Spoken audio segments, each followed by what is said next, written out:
Safari ni hatua, ndiyo kauli unayoweza kuitumia kuelezea mikakati ya kuinua Tanzania na kuiweka katika ramani ya ulimwengu wa mataifa yaliyoendelea kiuchumi. Hata hivyo, Waswahili husema maji hayapandi mlima ila kwa nyenzo. Bila shaka Tanzania yenye maendeleo inahitaji mikakati madhubuti yenye shabaha ya kufika kilele cha mafanikio. Msikilizaji wa UFM Radio, ninakualika katika makala maalumu ikiangazia uwekezaji wa bandari ya Dar es Salaam na mafanikio yake. Jina langu ni Shaaban Maulid. Karibu.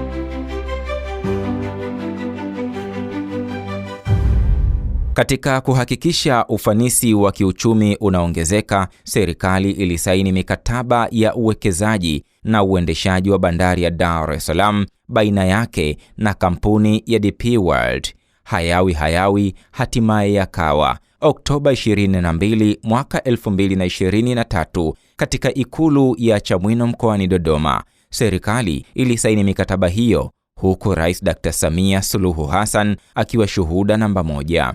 Mikataba mitatu iliyosainiwa ilihusisha mkataba wa nchi mwenyeji, uendeshaji wa gati namba 4 hadi 7 na uendeshaji wa pamoja wa gati namba 0 hadi 3. Katika hafla hiyo, mkurugenzi mtendaji wa mamlaka ya usimamizi wa bandari TPA, Plasdus Mbosa, anajibu maswali yaliyoumiza vichwa vya baadhi ya Watanzania. Kutokana na mikataba hii, serikali itaweza kubakia na zaidi ya 60% ya mapato yote kutokana na gharama zote za uendeshaji kwenda kwa kampuni ya DP World.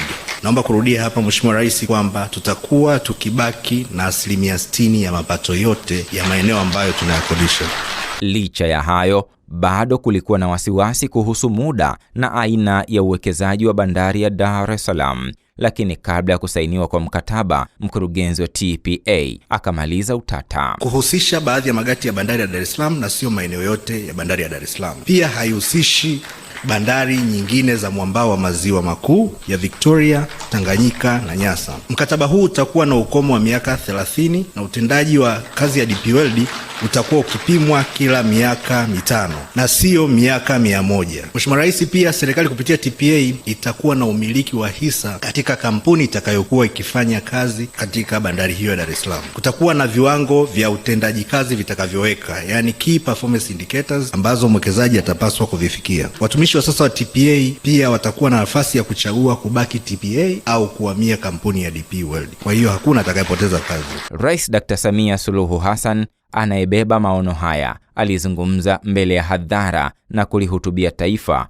kuhusu mkataba huo na kutanabaisha ulikuwa uamuzi shirikishi. Serikali tuliunda jopo la wataalamu, lakini pia wanasiasa, wanasheria, waangalie hoja zote zilizotolewa na watuambie ipi ingie kwenye mikataba, ipi haina mashiko kwenye mikataba. Na kazi hiyo ilifanywa vizuri sana na ndiyo ilikuwa inputs kwa kamati ya majadiliano wamepewa. Lakini baadhi ya wale waliofanya uchambuzi ule kutoka sekta binafsi, wale wabobezi wa mambo ya kodi, sheria, tuliwaingia pia kwenye timu ya majadiliano. Kwa hiyo tulifanya uchambuzi wa kina. Kwa ujumla na kwa kipekee kabisa, nawashukuru Watanzania wote waliojitokeza kutoa maoni yao juu ya mchakato huu. Rais Samia aliyejizatiti kama muumini wa ushirikishwaji wa sekta binafsi kwenye uwekezaji, alibainisha mkataba huo unanuia kuinua nchi kiuchumi katika nyanja mbali. Bandari hii ni moja kiunganishi muhimu cha kibiashara kati ya nchi yetu na mataifa mengine, kwa kuwa inahudumia sehemu nyingi au shehena kubwa ya mizigo ya nchi jirani na hata mataifa ya mbali. Kwa hiyo maboresho yoyote ya kiutendaji yanayokwenda kufanywa kupitia uwekezaji huu yatakuza biashara zetu za ndani na nje pamoja na kuwezesha shughuli za kiuchumi za nchi jirani. Bila shaka hatua hii itaongeza mapato ya serikali na kuchangia kwenye uchumi wa taifa kwa ujumla. Jambo hili lilinisukuma kumtafuta mtaalamu wa masuala ya uchumi Ali Mkimo na kumuuliza kuhusu umuhimu wa ubia wa sekta binafsi na umma katika uwekezaji. Kuongezeka mitaji ya aina hii pasi na kutumia aina nyingine ya vyanzo vya mapato, mfano mikopo na vyanzo vinginevyo. Kwa hiyo ukiwa na ushirikiano wa aina hii, ina maana unaweza kukuletea tija zaidi kwa kipindi husika. Lakini utaalamu wa kimataifa pia, unajua unaposhirikiana na taasisi kubwa na zenye nguvu za aina hii, wanakuletea pia na utaalamu ile tunaita transfer of skills and technology, uhawilishaji wa maarifa na teknolojia, kuvutia mizigo zaidi kwa sababu ya aina ya huduma ambazo wamekuwa wakizitoa, ufanisi ambao umekuwepo kutokana na uwekezaji ambao umefanyika. Lakini eneo lingine ambalo tunaweza kunufaika nalo ni Tanzania kuwa logistic hub, yani kitivo cha uandaaji bidhaa na usafirishaji. Msemaji mkuu wa serikali Gerson Msigwa amesema hadi Juni 2025 DP World imewekeza shilingi bilioni 214.2 katika ununuzi wa mitambo mipya, matengenezo ya mitambo ya TPA. Umefanyika uwekaji wa mitambo minne aina ya rubber tired gantry crane. Mitambo hiyo imegharimu kiasi cha shilingi za Tanzania bilioni 96. Mitambo hiyo ni mahususi kwa ajili ya kuhudumia shehena ya makasha kwa ufanisi na kasi kubwa zaidi. Kabla ya uwekezaji huu, TPA ilikuwa na mitambo miwili tu, na sasa jamaa wametuletea mitambo 8 na mahitaji sasa yamefikia 100%. Lakini pia amefanya ununuzi wa mitambo zaidi ya kisasa na uendeshaji, ambapo katika kipindi cha mwaka huu 2025 kampuni ya DP World imeanza na utekelezaji wa awamu ya pili ya mpango wa uwekezaji utakaogharimu shilingi za Kitanzania bilioni 104. Na maeneo mengine ni usanifu wa mifumo ya kisasa ya teknolojia ya habari na mawasiliano TEHAMA, ukarabati wa karakana na uboreshaji wa maeneo ya kuhifadhi shehena. Uwekezaji huo umeongeza shehena zinazohudumiwa hadi tani milioni 27.7 katika mwaka wa fedha 2024-2025, sawa na ongezeko la 17% ikilinganishwa na mwaka uliopita. Katika kipindi cha miezi 6 kuanzia Julai hadi Disemba 2021, bandari ya Dar es Salaam ilihudumia tani milioni 16.7, ongezeko la 30% ikilinganishwa na kipindi kama hicho mwaka 2024. Takwimu zinaonyesha TPA imepunguza gharama za uendeshaji kwa wastani wa 57% na kuongeza uwiano wa faida kutoka 66% hadi 78%. Hali hiyo imeongeza makusanyo ya kodi ya forodha hadi shilingi trilioni 12.33 katika mwaka wa fedha 2024-2025, sawa na ongezeko la 17%. Aidha, TPA inatekeleza ujenzi wa gati na matanki 15 ya kuhifadhia mafuta yenye uwezo wa lita 378,078 kwa wakati mmoja, ambapo utekelezaji wake ulikuwa umefikia 35%. Fauka ya hayo, kuna mradi wa uboreshaji wa gati la Malindi lenye urefu wa mita 500 na miradi ya uboreshaji wa gati namba 8 hadi 11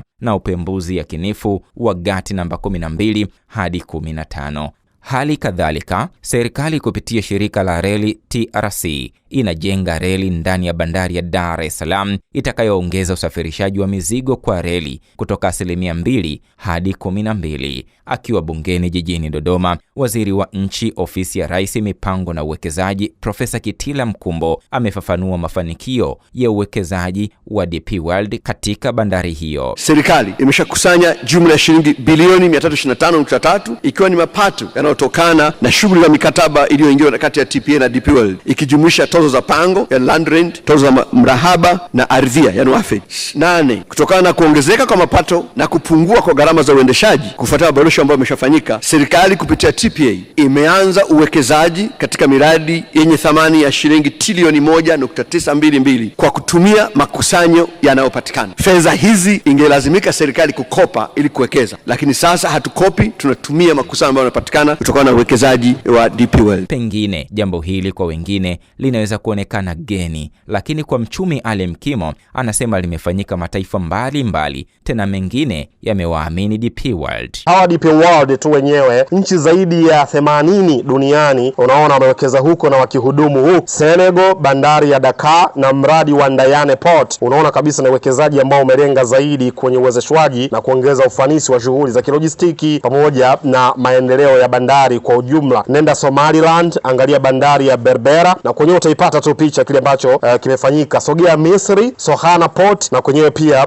yamefanyika hayo kwa ukubwa. Lakini pia unaangalia pia hata India, kumekuwa kuna shughuli za aina hiyo. Unakwenda Peru pia, Port of Callao na kwenyewe uwekezaji wa aina hiyo umefanyika. Waswahili husema kila mmoja atavuna kile alichopanda. Zaidi ya miaka miwili ya uwekezaji wa bandari imekuwa na tija na tijara kama anavyofafanua Mkimo. Kumekuwa kuna kuongezeka kwa mapato ya kodi hadi kufikia kiasi cha shilingi trilioni 1 Septemba 2024 ukilinganisha na wastani wa shilingi bilioni 850 kwa mwezi.